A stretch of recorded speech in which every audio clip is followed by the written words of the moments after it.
Bonjour, voilà donc l'exercice de probabilité qu'on va le corriger pour mieux comprendre les nouvelles notions de variables aléatoires sur un ensemble fini.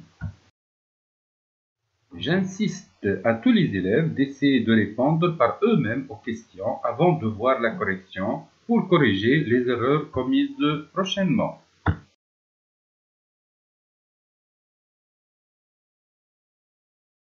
Alors, notre expérience, c'est de tirer une boule de U1 qu'on la met dans U2, puis on tire une boule de U2 qu'on la met dans U1. L'urne U1 contient une boule blanche et 3 boules noires, et l'urne U2 contient une boule noire et 2 boules blanches.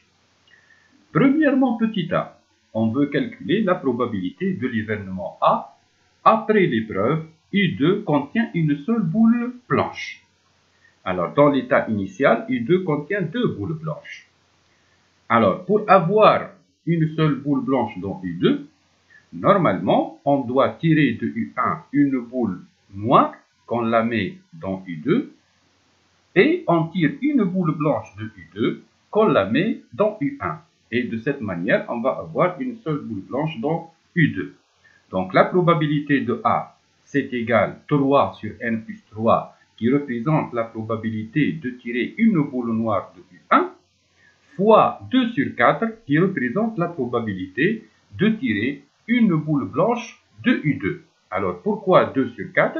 Parce que lorsque on tire une boule de U1 et on la met dans U2, on va avoir 4 boules dans l'urne U2, dont 2 sont blanches et 2 sont noires. Alors la probabilité de A, ça va être égal 3 sur n plus 3 fois 2 sur 4, et donc c'est égal à 3 sur 2 facteur de n plus 3 après simplification par 2, et par suite on peut facilement donc montrer que c'est égal à n demi facteur de 1 moins 1 sur n plus 3. En petit b, on veut calculer la probabilité de l'événement. Après l'épreuve, les urnes se retrouvent dans leur configuration de départ. Alors, pour avoir l'état initial, après l'épreuve, il y a deux façons. Ou bien on tire une boule blanche de U1 qu'on la met dans U2, puis on tire aussi une boule blanche de U2 qu'on la met dans U1, et donc on retrouve l'état initial. Ou bien on tire une boule noire de U1 qu'on la met dans U2, puis on tire une boule noire aussi de U2 qu'on la met dans U1. Et donc, la probabilité de B sera n sur n plus 3, qui représente la probabilité de tirer une boule blanche de U1, fois 3 sur 4, qui représente la probabilité de tirer une boule blanche aussi de U2. On va la mettre dans U1.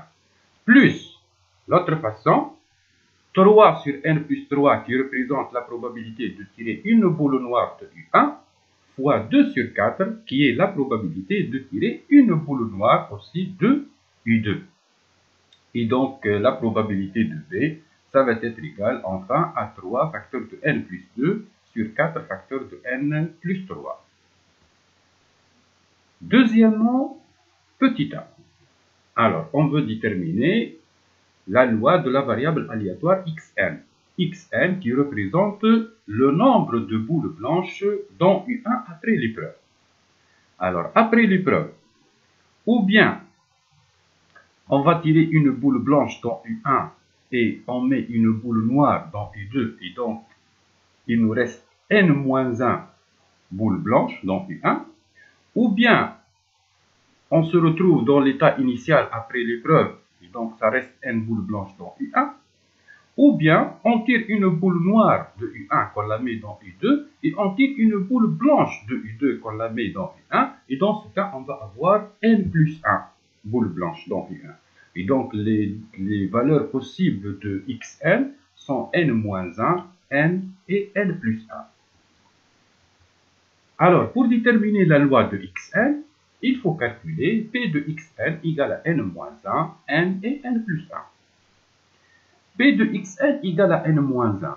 Donc on a dit pour avoir n-1 boules blanches dans U1, on doit tirer une boule blanche de U1 qu'on la met dans U2, puis on tire une boule noire de U2 qu'on la met dans U1.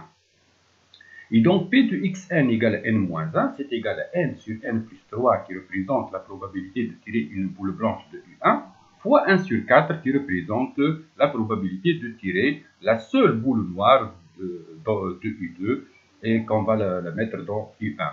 Et donc P de xn égale à n-1, c'est égal à n sur n plus 3 fois 1 sur 4, et donc c'est égal à n sur 4 facteurs de n plus 3.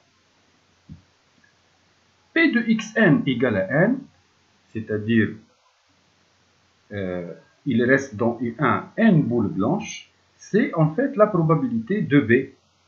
Et donc c'est égal à 3 facteurs de n plus 2 sur 4 facteurs de n plus 3. Et P de xn égale à n plus 1 n'est autre que P de A. Et donc c'est égal à 3 sur 2 facteurs de n plus 3. Et vous pouvez vérifier facilement que la somme c'est égal à 1. En petit b, on veut calculer la limite lorsque n tend vers plus l'infini de l'espérance de xn sur n. Alors on doit déterminer tout d'abord l'espérance de xn qui est par définition la somme des xi fois pi.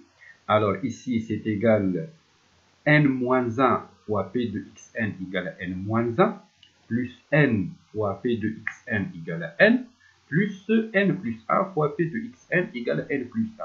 Et donc, après tout calcul fait, ça donne normalement 4n carré plus 11n plus 6 sur 4 facteurs de n plus 3. Et donc, la limite de l'espérance de xn sur n lorsque n tend vers plus l'infini, c'est la limite de 4n carré plus 11n plus 6 sur 4n carré plus 12n lorsque n tend vers plus l'infini. Et bien sûr, c'est égal à 1. En petit c, on veut déterminer la probabilité d'avoir au plus n boules blanches dans U1 après l'épreuve. Donc, avoir au plus n boules blanches dans U1, c'est-à-dire avoir n-1 boules blanches dans U1 ou n boules blanches dans U1. Il y a deux façons. Donc, P de xn, P c'est égal à P de xn inférieur ou égal à n, c'est-à-dire égal P de xn égale à n-1 plus P de xn égale à n. Et donc, après tout calcul fait, ça donne normalement 2n plus 3 sur 2 facteurs de n plus 3. Alors, remarque, on peut calculer P de xn inférieur ou égal à n par une autre manière. C'est égal aussi à 1 moins P de xn égale n plus 1. En troisièmement, l'expérience consiste à répéter 5 fois de suite l'épreuve précédente. L'épreuve précédente, c'est-à-dire tirer une boule de U1 qu'on la met dans U2, puis on tire une boule de U2 qu'on la met dans U1, on va répéter cette épreuve 5 fois de suite, en remettant à chaque fois les boules tirées dans leurs urnes d'origine. Donc comme ça, les épreuves seront indépendantes. Et en petit a, on veut déterminer la loi de la variable aléatoire yn qui prend pour valeur le nombre de fois où on obtient au plus n boules blanches dans U1. Si on considère cet événement comme succès, alors yn va suivre la loi binomiale B5P. Avec P, c'est la probabilité d'avoir au plus n boules blanches dans U1. Et donc, puisque yn suit la loi binomiale B5P, alors par définition P de yn égale à K, ça va être égal, c'est le nombre de combinaisons de K parmi 5 fois P à la puissance K fois 1 moins P à la puissance 5 moins K pour toutes K appartenant à 0, 1, 2, 3, 4 et 5. En petit b, on veut calculer P de yn supérieur ou égal à 1. Alors, P de yn supérieur ou égal à 1, c'est P de yn égale à 1, plus P de yn égale à 2, plus etc. jusqu'à P de yn égale à 5. Qu'on peut l'écrire aussi 1 moins P de yn égale à 0. Donc, 1 moins C0 parmi 5 fois P à la puissance 0 fois 1 moins P à la puissance 5. c'est-à-dire, enfin, 1 moins 3 sur 2 facteur de n plus 3, le tout à la puissance 5.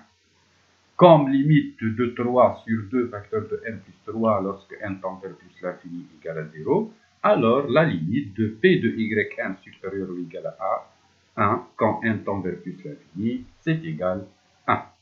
Merci de votre attention.